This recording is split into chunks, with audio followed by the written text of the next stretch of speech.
کٹا کر گردنیں اپنی یہ بتلا گئے کربلا والے، کبھی طاقت کے سامنے جھکتے نہیں ہیں خدا والے۔ ایک پل کی حکومت تھی یزید کی، صدیاں حسین کی ہیں، زمانہ حسین کا ہے۔ واقعہ کربلا سے ہمیں چوتھا اور بڑا اہم سبق ملتا ہے، جو کہ ہماری لیڈیز کے لیے ہے، عورتوں کے لیے ہے۔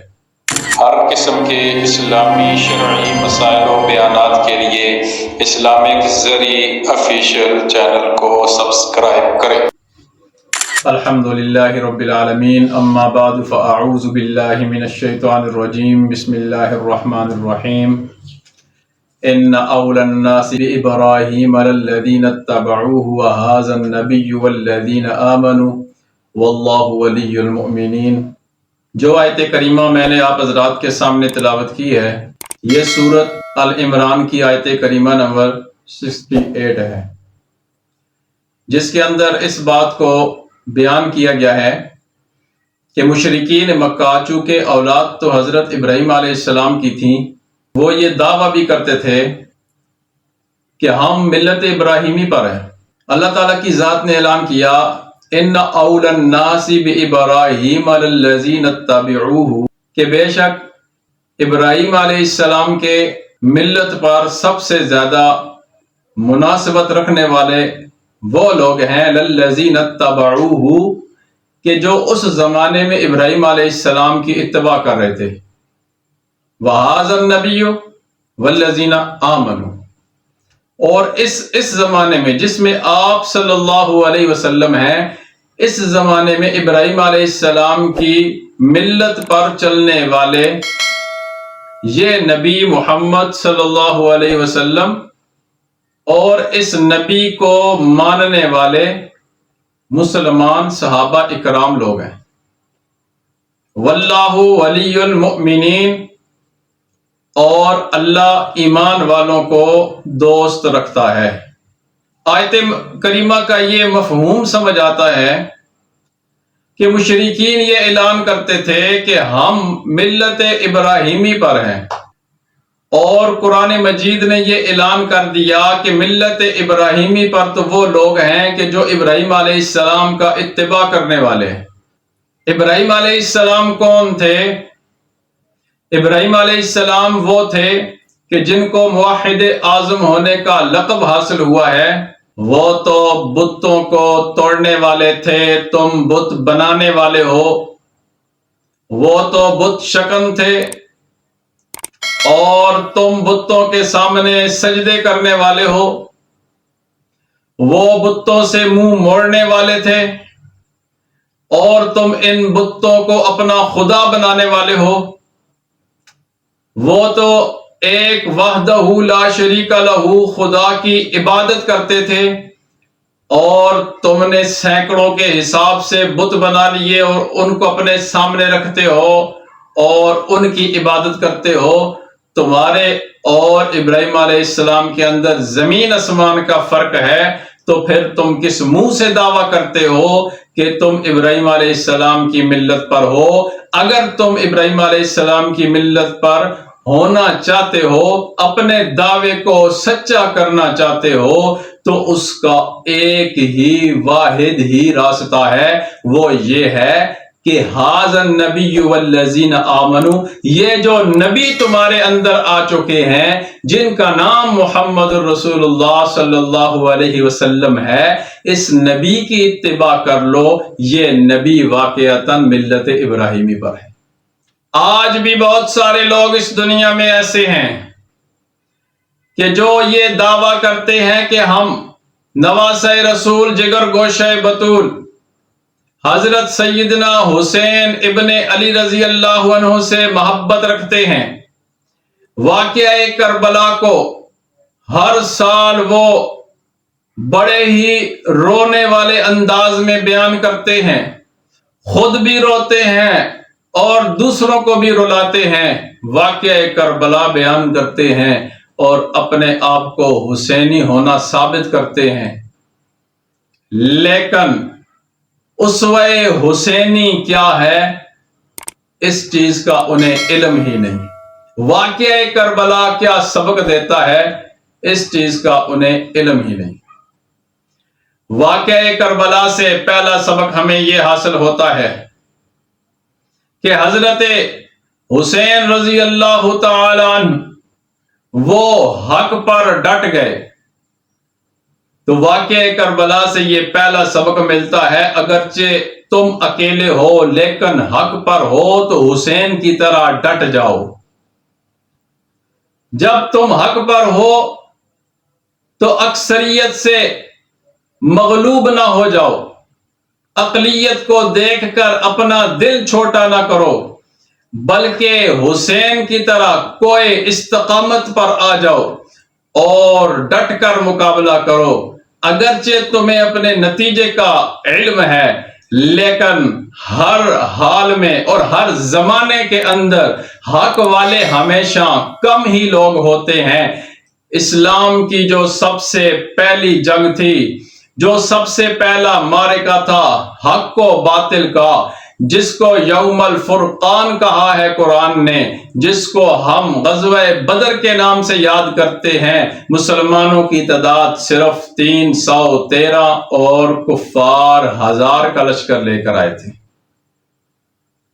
دیکھا جائے تو اس طرح چلتے چلتے چلتے چلتے جب یہ کربلا کا واقعہ پیش آیا تو امام حسین حق پر تھے، اسی لیے 72 لوگ صرف ان کے ساتھ تھے، اور وہ بھی مجاہد یا جوان نہیں تھے۔ ان 72 کے اندر بچے بھی تھے اور عورتیں بھی تھیں، یعنی حضرت حسین کے ساتھ اس وقت جتنے بھی لوگ موجود تھے ان کی تعداد 72 تھی، لیکن سامنے پر جو مقابلے میں آ رہے تھے وہ ہزاروں کے حساب سے تھے۔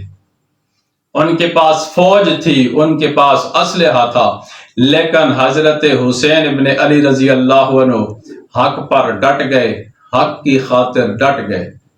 انہوں نے نتیجے کی طرف نہیں دیکھا، بلکہ یہ دیکھا کہ میں حق پر ہوں۔ لہٰذا ہمیں واقعہ کربلا سے یہ پہلا سبق ملتا ہے کہ حق پر ڈٹ جاؤ، اگرچہ تم اکیلے ہی ہو۔ جب تم حق پر ہو تو اللہ کی مدد ضرور آئے گی۔ واقعہ کربلا سے ہمیں دوسرا سبق یہ ملتا ہے، ہر حال میں صبر اختیار کرو۔ واقعہ کربلا میں بھی دیکھا جائے تو حضرت حسین رضی اللہ تعالیٰ عنہ اور ان کے خاندان والے بھوک برداشت کی، پیاس برداشت کی، اسیری برداشت کی، گرمی برداشت کی، دھوپ کی شدت کو برداشت کیا، یعنی کہ ہر تکلیف اور مصیبت کے وقت ان کی زبان پر صرف ایک ہی کلمہ تھا، اور وہ کیا تھا؟ انا للہ و انا الیہ راجعون۔ تو اس سے ہمیں یہ سبق ملتا ہے کہ انسان جس حال میں بھی ہو صبر کرے، بھروسہ اللہ کی ذات پر کرے۔ واقعہ کربلا سے ہمیں تیسرا سبق یہ ملتا ہے کہ باطل سے کبھی سمجھوتا نہ کرو۔ ابن زیاد جو کہ اس وقت کوفہ کا گورنر تھا، اس نے حضرت سیدنا حسین ابن علی سے کہا تھا کہ آپ کیا کر رہے ہیں؟ آپ میرے ہاتھ پر یزید کی بیعت کر لیں، مال و دولت کے آپ کے قدموں پر انبار لگا دوں گا۔ لیکن آپ نے اس چیز کا سودا نہ کیا، آپ اپنے قواعد و ضوابط پر ڈٹے رہے اور اس کی اس بات کو نہ مانا، یعنی کہ آپ نے عہدے کو نہیں دیکھا، کرسی کو نہیں دیکھا، عیش پرستی کو نہیں دیکھا، بلکہ آپ نے اپنے مطالبات سامنے رکھے کہ میں کبھی بھی آپ کے ہاتھ پر بیعت نہیں کروں گا، اور ایک شرط رکھ دی کہ اگر تم کہتے ہو کہ تمہارے ہاتھ پر یزید کی بیعت کروں تو میرا راستہ کھول دو، خود جا کر یزید سے میں ملاقات کرتا ہوں اور بیٹھ کر بات کرتا ہوں۔ یعنی کہ آپ کو دنیا کا ہر طرح کا لالچ دیا گیا کہ آپ باطل سے سمجھوتا کر لیں گے، لیکن آپ نے باطل سے سمجھوتا نہیں کیا۔ ایک پل کی حکومت تھی یزید کی، صدیاں حسین کی ہیں، زمانہ حسین کا ہے۔ واقعہ کربلا سے ہمیں چوتھا اور بڑا اہم سبق ملتا ہے، جو کہ ہماری لیڈیز کے لیے ہے، عورتوں کے لیے ہے، کہ واقعہ کربلا میں، کربلا کے میدان کے اندر عورتوں کو خود سیدنا حسین ابن علی رضی اللہ عنہ نے یہ واعظ و نصیحت کی کہ میری جدائی پر تم نے صبر کے دامن کو نہیں چھوڑنا۔ عورتوں نے صبر کیا، خیمے سے باہر نہیں آئی، اپنا پردہ نہیں اتارا، پردے سے باہر نہیں آئی، سر کو ننگا نہیں کیا، ماتم نہیں کیا، ٹینا کو بھی نہیں کی، بلکہ عورتوں نے اس طرح اپنا حوصلہ بحال رکھا کہ جب یہی عورتیں اسیری کی حالت میں یزید کے دربار میں، یزید کے سامنے پیش کی گئی، تو انہی عورتوں نے، سیدہ زینب نے یزید کے دربار میں ڈٹ کر حق کی آواز کو بلند کیا اور وہاں پر بھی باطل کو للکارا۔ یہ نہیں دیکھا انہوں نے کہ انہوں نے ہمارے تمام مردوں کو شہید کر دیا ہے تو اب ہم خاموش ہو جائیں، یعنی کہ حق کو دبا لیں، نہیں، انہوں نے حق کی آواز کو یزید جیسے ظالم جابر کے دربار میں بھی بلند کیا۔ یہ ماتم، یہ سینہ کو بھی، یہ نہیں ہے درس شبیری، سید نے نہ قرآن چھوڑا، نہ صبر، نہ تلاوت، نہ نماز اس نے۔ اور واقعہ کربلا سے ایک سبق، پانچواں سبق یہ بھی ملتا ہے کہ حضرت حسین ابن علی رضی اللہ تعالیٰ عنہ نے اپنے تمام خاندان کی قربانی پیش کی، اپنے بھائیوں کی قربانی پیش کی، اپنے بھتیجوں کی قربانی پیش کی، حتیٰ کہ پھر اپنی جان کی قربانی بھی پیش کر دی، دین حق کی حفاظت اور سربلندی کے لیے۔ جان دی ہوئی اسی کی تھی، حق تو یہ ہے کہ حق ادا نہ ہوا۔ ہم سمجھتے ہیں کہ نماز پڑھ لینا یہ دین پر عمل کیا ہے ہم نے، ہم سمجھتے ہیں روزہ رکھ لینا یہ دین ہے، صدقہ اور خیرات کر دینا یہ دین ہے۔ نہیں، دین بعض دفعہ یہ بھی تقاضا کرتا ہے کہ آپ اپنا مال دین پر قربان کر دیں، آپ اپنی جان دین پر قربان کر دیں، آپ اپنی اولاد دین پر قربان کر دیں، آپ اپنے اوقات دین پر قربان کر دیں، آپ اپنا گھر بار اور وطن، رشتہ دار، عزیز اقارب سب کو دین پر قربان کر دیں۔ میرے پیر حسین نے یہ ساری قربانیاں پیش کی ہیں دین کی حفاظت اور سربلندی کے لیے۔ ایک اور سبق ہمیں واقعہ کربلا سے یہ ملتا ہے کہ زندہ ضمیر کے ساتھ مر جانا بے ضمیر جینے سے 1000 درجے بہتر ہے۔ یہ میرے پیر حسین کا آخری درس ہے۔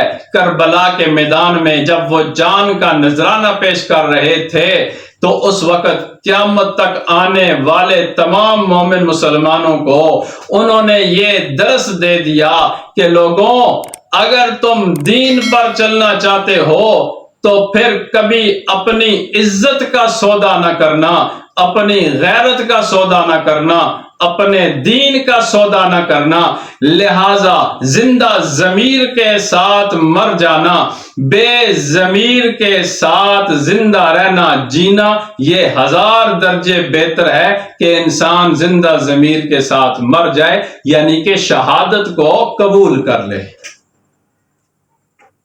کٹا کر گردنیں اپنی یہ بتلا گئے کربلا والے، کبھی طاقت کے سامنے جھکتے نہیں ہیں خدا والے۔ نہ نیازی کی ضرورت ہے، نہ نازی کی ضرورت ہے، جنگ کے میدان میں مردان غازی کی ضرورت ہے۔